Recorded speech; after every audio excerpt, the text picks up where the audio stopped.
Olá pessoal, sejam bem-vindos ao meu canal Expert em DTM. Nesse canal a gente fala tudo sobre DTM. Bem-vindo aí à semana de aquecimento da nossa imersão Descomplicando a DTM, que vai acontecer no dia 19 de setembro. Esse evento vai ser um evento 100% online, gratuito, tá? Exclusivo para dentistas, que vamos mostrar o melhor caminho para você diagnosticar e tratar DTM com segurança. Se ainda não fez sua inscrição, deixei o link aqui da inscrição para o evento exclusivo para dentistas, tá? Tá aqui na área de comentários aqui dessa live de hoje e tá na link da bio do Instagram também, pessoal, tá? Então, eu sou Lucas Carvalho, mestre especialista e PhD em neurologia, coordeno cursos na área de DTM e o tema da nossa live de hoje são as 10 perguntas determinantes que eu uso na consulta de diagnóstico. Diagnóstico, quando falo em diagnóstico, não somente em DTM, mas diagnóstico na odontologia como um todo. O quanto é importante e determinante para o sucesso do nosso tratamento, para nos tornarmos referências na odontologia, o quanto é importante o diagnóstico, tá? Para você conseguir planejar um tratamento da melhor forma possível. Então, por que que a consulta de diagnóstico é tão importante, pessoal? Então, essa consulta de diagnóstico ela é tão importante por quê? Porque ali, na verdade, você vai descobrir a queixa principal do paciente, que a gente sempre viu na época de graduação, na parte de anamnese, que os professores sempre deram tanta importância e às vezes a gente deixa passar batido. Ou seja, identificar o que realmente o paciente pretende do seu trabalho, o que que ele pretende, o que ele tem de expectativa em relação ao seu trabalho. Então, essa consulta de diagnóstico ela é extremamente importante. Dentro da DTM, a gente criou alguns protocolos de atendimento, que esses protocolos, eles, na verdade, são utilizados em todas as outras especialidades dentro da odontologia. E dentro desses protocolos, a gente criou uma consulta realmente de avaliação clínica inicial diferenciada. Por quê? Essa consulta ela é tão importante para a gente, como falei, identificar as demandas que o paciente tem, as expectativas que ele tem em relação ao tratamento dele, ao mesmo tempo você realmente entender o que está causando, na maioria das vezes, o problema do paciente, se é um problema de dor, se é um problema de som na articulação, se é um problema estético, se é um problema periodontal, entender realmente o que está causando aquele problema dele. É importante a gente entender que mesmo profissionais que já têm um tempo de formados e principalmente os recém-formados, acabam tendo um pouco de insegurança na parte de diagnóstico. O diagnóstico não realmente não é tão simples você fazer um diagnóstico bem realizado para observar as demandas do paciente. E dentro dessa consulta de diagnóstico, que a gente considera, assim, extremamente importante, o que que normalmente a gente avalia? Por que que o tema da live de hoje são 10 perguntas que são realmente determinantes na consulta de diagnóstico? Porque dentro dessas perguntas, você vai começar a criar um roteiro de avaliação clínica desse seu paciente. E a gente vai falar muito mais disso na semana que vai acontecer em 19 de setembro, que vai ser o evento Imersão Descomplicando a DTM, onde a gente vai mostrar realmente o melhor caminho para você diagnosticar e tratar a DTM com segurança. E aproveito para convidar os colegas que ainda não se inscreveram no evento para fazer a inscrição. O link está disponível na bio do Instagram e está disponível aqui na área de comentários também, que eu deixei ele fixado aqui. Só clicar, recebe todo o suporte por e-mail e você vai ter todas as informações, vai ter a oportunidade de participar de um grupo VIP do WhatsApp, onde você vai receber todos os links das aulas desse evento Imersão Descomplicando a DTM. E voltando então para a nossa semana de aquecimentos aí, nossa semana de lives de aquecimento, hoje é a nossa segunda live da semana, começamos na segunda-feira, ontem foi dia de receber os alunos de uma turma nova que a gente lançou no nosso projeto de curso online. Então, ontem eu não consegui fazer a live por isso, eu fiquei com o meu horário todo para os alunos, e foi uma mentoria bem bacana, bem proveitosa, falando muito de diagnóstico e tratamento, e o pessoal está indo super bem, e a gente está mostrando realmente o caminho, e os alunos estão vendo a realidade em aprender DTM em 12 semanas e tirar os pacientes das crises de DTM em no máximo 2 meses. Isso tudo a gente tem mostrado e tem tido muito sucesso com os alunos, principalmente. Então, hoje estamos fazendo a segunda live, essa semana ainda faremos aí mais uma live na quinta, outra na sexta, e na próxima semana também estaremos juntos aí, antecedendo, aquecendo para esse evento que vai acontecer na semana do dia 19 de setembro.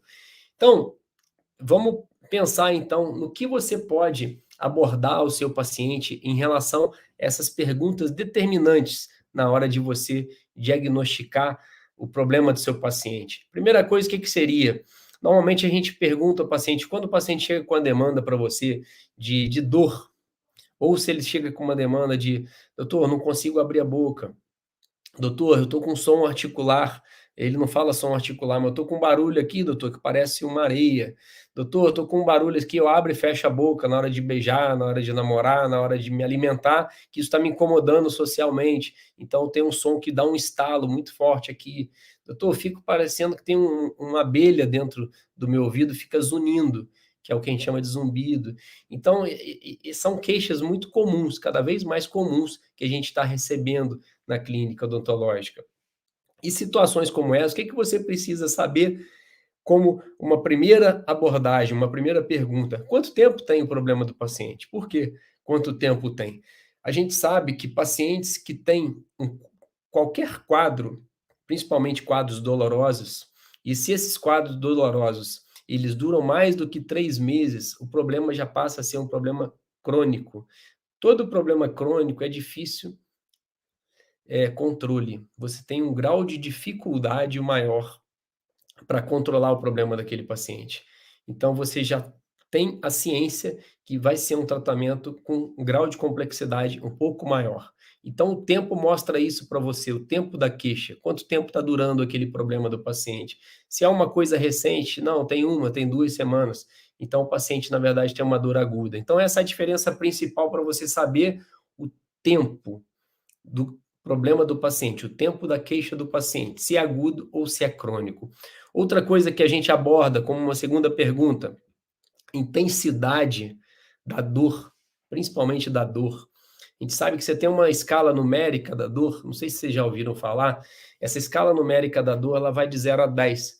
0 quando o paciente não tem dor e 10 é uma dor que é uma dor considerada insuportável, que o paciente não consegue estar conversando com você, ele teria que estar no hospital tomando medicação endovenosa. Então você explica dessa forma para o paciente, para ele poder pontuar para você o grau da intensidade da dor que ele sente, de 0 a 10. Sabe-se que algumas dores neuropáticas, como, por exemplo, neuralgia do trigêmeo, neuralgia do glossofaríngeo, são dores que normalmente têm uma intensidade 10, que é uma dor considerada lancinante. Então, isso é importante você pontuar, essa intensidade.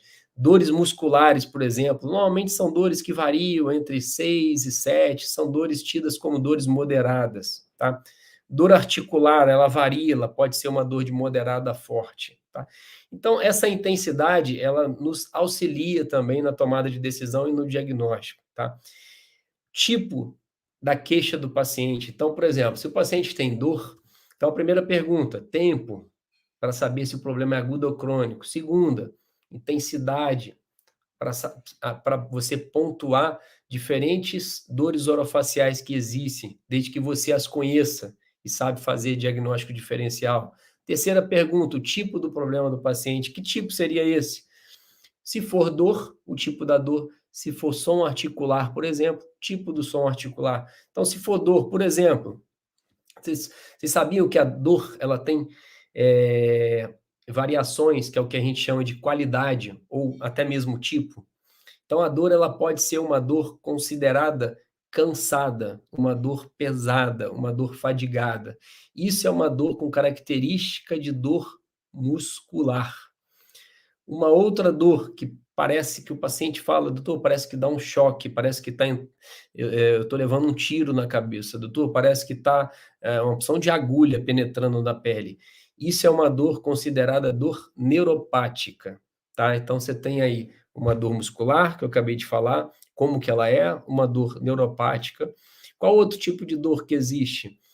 É uma dor, doutor, eu tenho uma dor que parece que fica latejando aqui na minha cabeça. Doutor, parece que tem um coração aqui do meu dente, dentro do meu dente, que fica latejando. Essa dor tipo latejante, ou seja, na qualidade de latejante, ela é uma dor vascular. Então, por exemplo, pulpite é uma dor vascular. Migrânia, que é a mesma coisa que enxaqueca. O paciente tem uma dor vascular. Ele fala, doutor, eu tenho uma dor aqui, ó, que fica só desse lado, doutor, que fica pulsando, fica latejando. Isso é uma dor muito característica de enxaqueca, que também é chamado de migrânia. E isso é uma dor vascular. Então, os três principais tipos, qualidades de dor, eu acabei de explicar como uma terceira abordagem, uma terceira pergunta que você pode fazer ao seu paciente. E se for som articular? Quais tipos de som articular mais comum? Você tem aí o estalido. O estalido te remete a quê? Som articular na forma de estalido, na forma de estalo. Caracteriza o quê? Que a gente chama de deslocamento do disco articular, daquela cartilagem que fica entre o côndilo, que é chamado hoje em dia cabeça da mandíbula, e o osso temporal. Então, entre as duas estruturas ósseas aqui, você tem uma cartilagem que amortece o impacto das estruturas ósseas, fica sobre elas. E essa cartilagem, se em algum momento ela sai da posição, ela anterioriza, por exemplo, quando o paciente começa a abrir a boca, esse côndilo toca nesse disco articular e reproduz um som de estalido, que é aquele estalo, aquele clique. Quando o paciente termina o movimento de abertura de boca e volta para a cabeça da mandíbula na posição de boca fechada, esse disco ele escapa novamente, ele vai para frente novamente. Ou seja, isso é chamado de deslocamento de disco com redução, porque o disco está anteriorizado, ele está anteriorizado. Quando você começa a abrir a boca, você toca na parte posterior do disco, chamada banda posterior, e reproduz um som de estalido.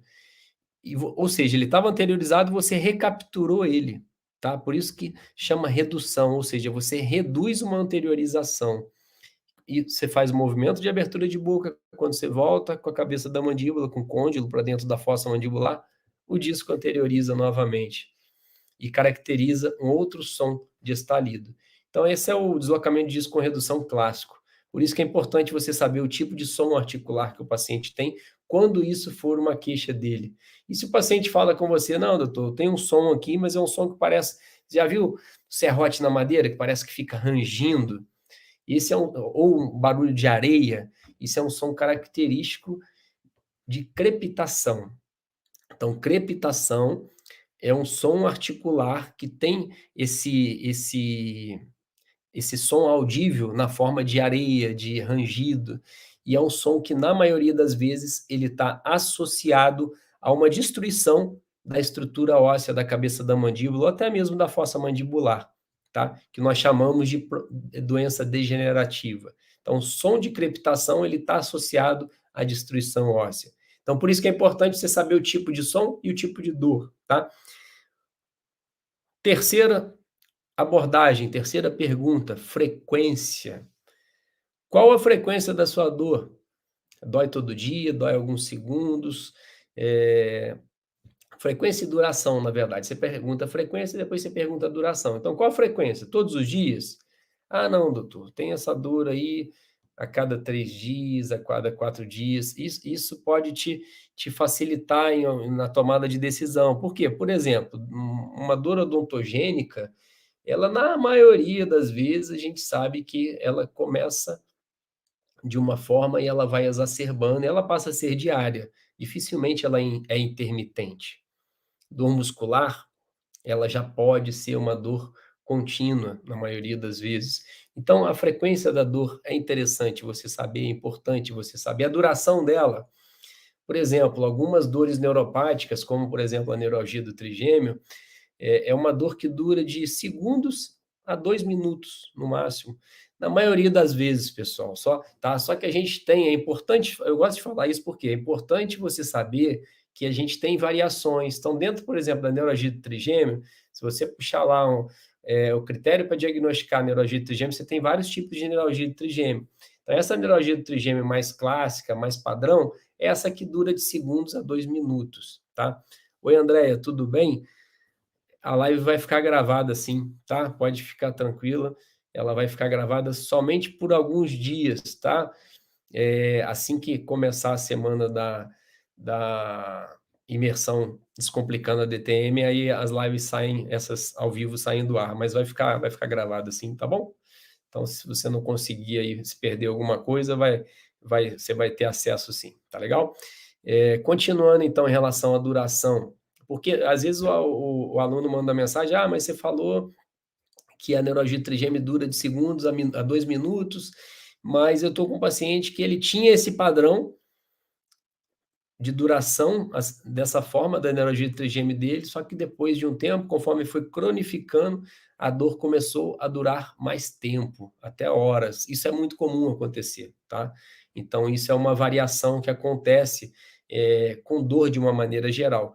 Quanto mais ela cronifica, mais intensa e maior a frequência dela. Então, por isso que é importante você saber a duração da dor do paciente. Então, tempo, já expliquei a importância de saber o tempo da dor, a intensidade, o tipo, que é a qualidade, a frequência e a duração. Agora, as outras 5 seria o que? Horário de ocorrência. Qual o horário de ocorrência da queixa do paciente? Se é som articular ou se é dor? Qual o horário de ocorrência? Por que isso? Por exemplo, o paciente chega para você, doutor, a dor que eu tenho, sempre pela manhã, quando eu acordo, ou ela inicia, ou ela está mais intensa. Se ele fala isso para você, o que ele está te mostrando? Então, essa abordagem, ela é extremamente importante porque o paciente, ele te dá o diagnóstico, desde que você faça as perguntas corretas. Então, ele te dá o diagnóstico ali de bandeja. Então, se ele fala que o horário de ocorrência da dor dele é pela manhã, inicia pela manhã ou é mais intensa pela manhã, o que ele está te mostrando? Que alguma coisa aconteceu durante o sono dele. Aí você já vai pensar, é bruxismo, eu vou botar um aparelho interoclusal. Não necessariamente. Por que não necessariamente? Distúrbios do sono, de uma maneira em geral, o paciente pode ter o bruxismo do sono? Sim. Só que você tem que ter cuidado, por quê? O paciente pode ter um quadro, por exemplo, de apneia e ter o bruxismo associado. E na maioria das vezes eu falo e gosto de repetir isso para os alunos, por quê? Porque quando você. O que é a apneia? A apneia é uma obstrução total das vias aéreas. E o sistema nervoso central, o cérebro, fala com você: olha, faz um movimento com a boca para você liberar a patência das vias aéreas e voltar a respirar. Porque quando você deita, a postura da língua ela vai mais para posterior ainda e causando a obstrução. É lógico que isso aí é um tema já mais longo, mas estou dando um resumão aqui. Então, isso, o que acontece nessa situação? O paciente faz esse movimento mandibular que o cérebro dele pediu a ele para ele fazer movimento mandibular para liberar a patência das vias aéreas, e esse movimento mandibular caracteriza o bruxismo. Isso pode gerar dor no paciente? Pode. Pode gerar desgastes? Pode. Porém, esse bruxismo, quando está associado a quadros de apneia, se você controla o bruxismo no paciente com um aparelho interoclusal, você vai piorar o quadro de apneia do paciente. E a gente sabe que apneia em estágio grave, que é estágio grave? Mais de 30 episódios de apneia durante 60 minutos durante o sono do paciente. É considerada apneia grave. Pacientes com apneia grave têm um risco de morte súbita aumentado. Então, você imagina se você utiliza o teu aparelho lá interoclusal para controlar o bruxismo dele, correndo o risco de piorar a apneia dele. Então, é importante você saber essas diferenças para a tomada de decisão lá na frente correta. Outra situação que pode acontecer, paciente que tem, por exemplo, refluxo, paciente que tem refluxo, ele tem o quê? pH salivar mais ácido. Aí ele pode ter aquela destruição na estrutura dentária, no esmalte, por exemplo. E esse paciente pode ter quadro de dor? Pode ter quadro de dor. Quando você tem um refluxo, o que acontece com o meio bucal? Ele se torna mais ácido. Por isso que ocorre a destruição do esmalte dentário. Se ele se torna mais ácido, o que faz para balancear o pH salivar? Não é a própria saliva, a produção de saliva? O que o cérebro nosso faz? Sistema nervoso central extremamente inteligente e treinado para isso. Ele fala: ó, você precisa fazer movimentos mandibulares, porque quando você faz movimento mandibular, você aumenta a produção de saliva. E esse aumento da produção de saliva equilibra esse pH bucal que está ácido devido ao refluxo. Aí você vai lá e coloca o teu aparelho interoclusal para proteger os dentes, achando que você vai controlar a bruxismo do paciente, piora o refluxo do paciente. Sendo que a maior parte daqueles desgastes está sendo por causa do meio ácido e não necessariamente por causa do apertamento dentário. Então é importante você saber identificar esses distúrbios do sono. Isso a gente desmistifica para os alunos de uma forma assim que fica muito simples deles entenderem e assim fantástico como os alunos evoluem bem quando recebem essa metodologia. Então, voltando lá em relação a essas perguntas, o horário de ocorrência da queixa é muito importante. Outra coisa, sétima pergunta, fator iniciador. O que inicia a dor do paciente? Ou o que inicia, por exemplo, o som articular? Som articular, o que inicia, na maioria das vezes, é o próprio movimento mandibular, né? Agora, e a dor do paciente? O que inicia a dor? Doutor, eu tenho dor quando eu mastigo algo duro. Doutor, eu tenho a dor quando eu aperto aqui. Doutor, eu tenho a dor quando eu abro demais a boca. Então, isso é o que inicia a dor, tá? São os fatores iniciadores. Então, é extremamente importante para você começar a buscar o quê? Fatores etiológicos, o que está causando o problema do paciente.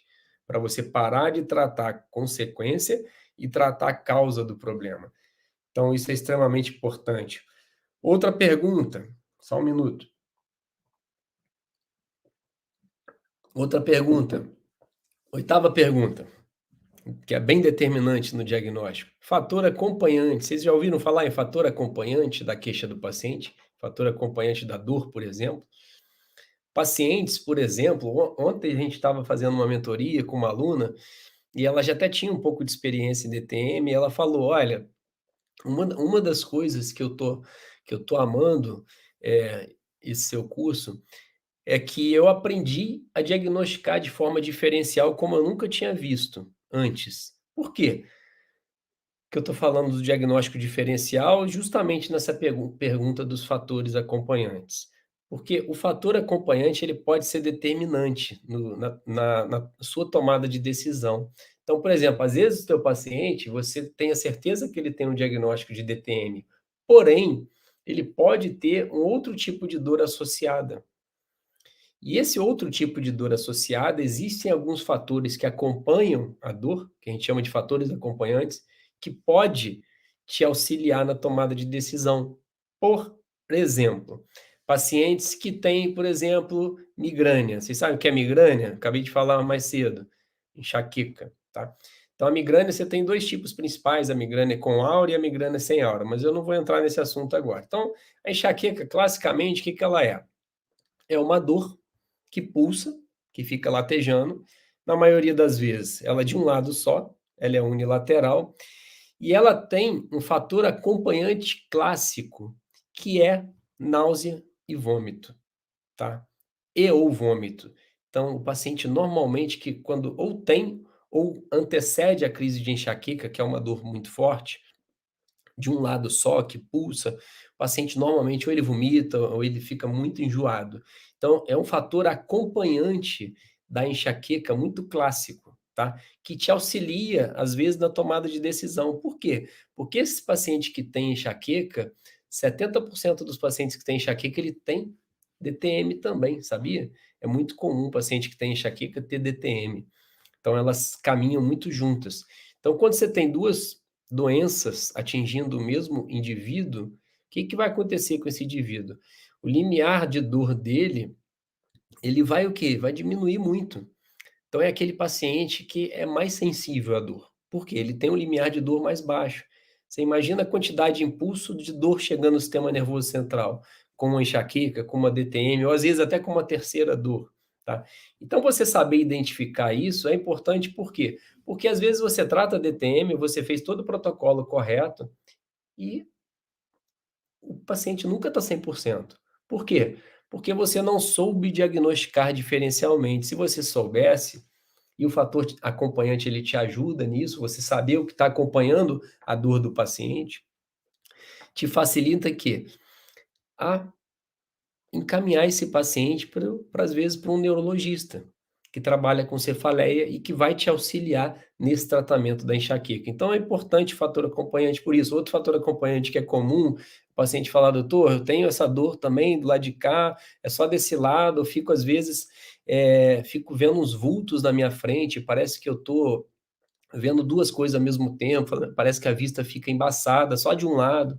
Isso é um outro tipo de enxaqueca, que é a enxaqueca com aura. Então essa aura é uma a gente chama de é uma alteração neurológica transitória, que dá do mesmo lado da dor de cabeça. É um outro tipo de enxaqueca, que pode estar associado, ao mesmo tempo com a DTM. Pode ter comorbidades, ou seja, 2 doenças atuando no mesmo indivíduo ao mesmo tempo, isso que chama comorbidade. Então é importante fator acompanhante por isso, pessoal.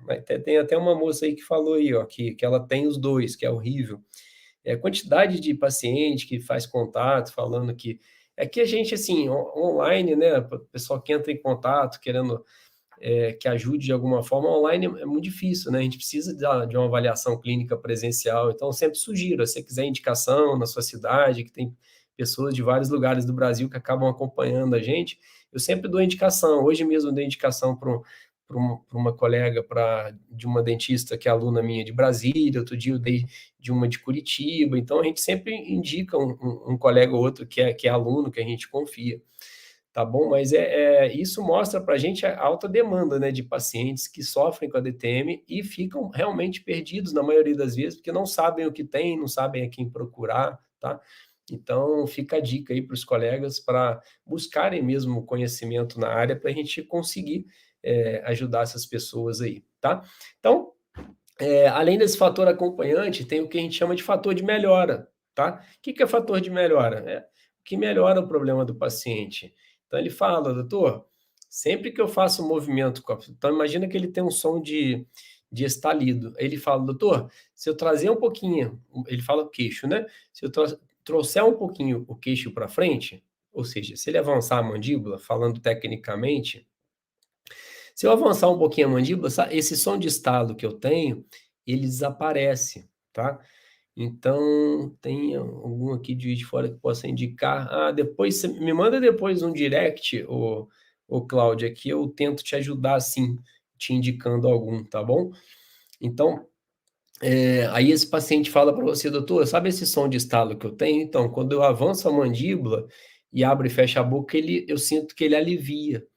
Então, isso é um fator de melhora. O avanço mandibular, o paciente abre e fecha a boca com a cabeça da mandíbula avançada, o som articular desaparece ou minimiza. Então, ele está te mostrando o quê? Ele está te mostrando que ele tem um deslocamento de disco com redução, que eu falei lá atrás o que que é, mas eu não vou, repetir para não ficar cansativo. Quem não assistiu o início da live, depois pode entrar, que ela vai ficar gravada por alguns dias, tá? E então o paciente te mostra. Então, por exemplo, é outro fator de melhora. Ah, doutor, quando eu tenho essa dor aqui, eu tomo meu banho, deixo a água quente ficar batendo em cima, eu sinto que alivia. O que que ele está te mostrando? Se você tem uma dor do paciente e ele fala para você que a dor alivia com algo quente, o que que ele está te mostrando? O que que alivia com quente, com calor? Dor muscular. Dor muscular, o alívio, normalmente, na maioria das vezes, é com aplicação de calor, termoterapia.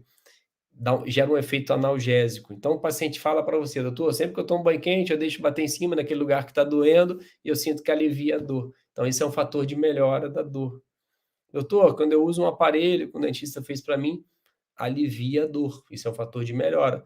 Pode ser que ele tenha um bruxismo associado e esse aparelho esteja ajudando ele, tá, a controlar o bruxismo e indiretamente controlar a dor. Então, são situações, são perguntas chaves que você faz que o paciente vai te mostrando o problema dele. A última pergunta, tem outras, eu botei 10 aí, que são, assim, as principais. Fator de piora, por exemplo. você pergunta para ele: "O que que piora o seu problema?". Você está com som articular, que eu já expliquei quais são, e quando você tem esse som, o que que você faz que piora a dor? Ou que piora o som, quer dizer, que piora o estalido, a crepitação. O que você faz que, por exemplo, piora a dor que você tem? "Ah, doutor, se eu abrir demais a boca, a dor piora. Se eu ficar falando por muito tempo, no final do dia eu sei que a dor piora". Então vai te mostrando realmente o que está acontecendo com ele e você vai criando um norte no seu diagnóstico e isso te facilita lá na frente, no planejamento do tratamento. Então é importante realmente, nessas tomadas de decisão, a gente ter cuidado. Vou dar um exemplo bem prático aqui. Outro dia, chegou uma paciente com emergência e ela queria que fizesse o acesso endodôntico nela, porque ela tinha passado numa emergência, o dentista falou que era uma pulpite, mas aí ela acabou não fazendo e veio para fazer um acesso endodôntico numa emergência na minha clínica. E eu avaliei ela, não tinha, sinal radiográfico de problema nenhum, não tinha dor à percussão, nem vertical, nem horizontal. O dente respondeu normalmente aos testes de vitalidade e fiz toda a avaliação que normalmente eu faço dentro da área de DTM para fazer um diagnóstico diferencial. O que que aconteceu depois de toda a avaliação clínica? O objetivo da avaliação clínica, de diagnóstico dessa consulta inicial é o quê? O grande objetivo, reproduzir o que o paciente traz para você como queixa.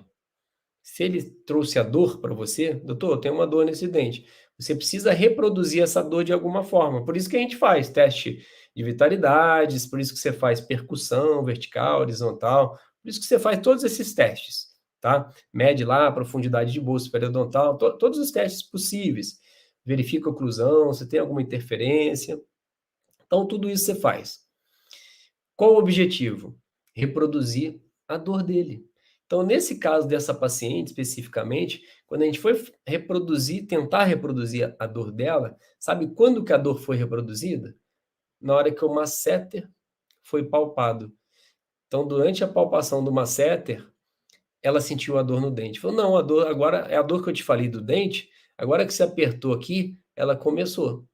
É exatamente essa dor que eu estou sentindo. O que que essa paciente tinha? Na verdade, ela não tinha uma pulpite, ela tinha uma dor muscular. E essa dor muscular, ela em muitas das vezes, ela irradia para o dente. E ela mimetiza, ela simula realmente uma pulpite. E você que não tem treino para isso, não é treinado para fazer esse tipo de diagnóstico diferencial, você cai na armadilha e faz o acesso endodôntico e a dor não melhora. Aí quando você vai ver, já fez o acesso endodôntico, já fez às vezes a extração e o problema, na verdade, primário era uma dor muscular.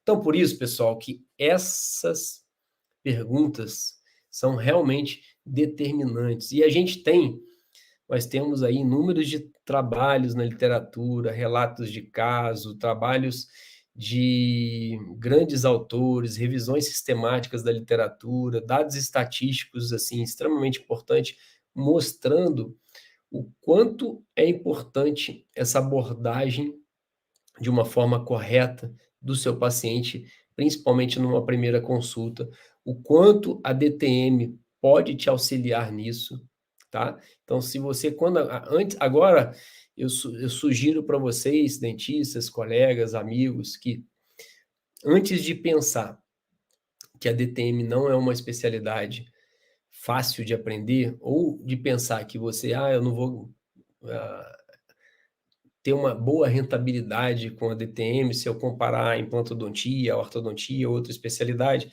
pense duas vezes, porque ela pode e ela te ajuda realmente indiretamente em todas as outras especialidades, porque ela te mostra, te auxilia a pensar de uma forma que você nunca pensou. Você começa a pensar como o médico pensa, você começa a pensar da forma que você deveria pensar sempre, pensando na parte sistêmica do paciente, tá?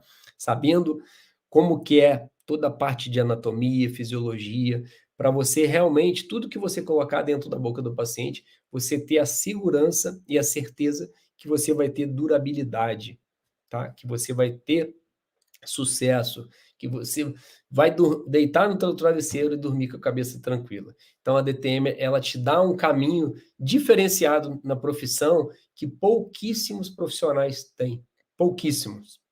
Então se você não quer fazer o mais do mesmo, ou seja, o que todos fazem e quer se tornar realmente um profissional referenciado na área, entre na disfunção temporomandibular, vocês vão se apaixonar e vão ver que indiretamente e diretamente também ela vai te auxiliar na ortodontia, na implantodontia, na reabilitação, na endodontia, na periodontia, na cirurgia, e vai fazer você realmente mudar a sua forma de pensar quando você abordar o seu paciente numa primeira consulta e fazer qualquer tipo de planejamento para o seu paciente.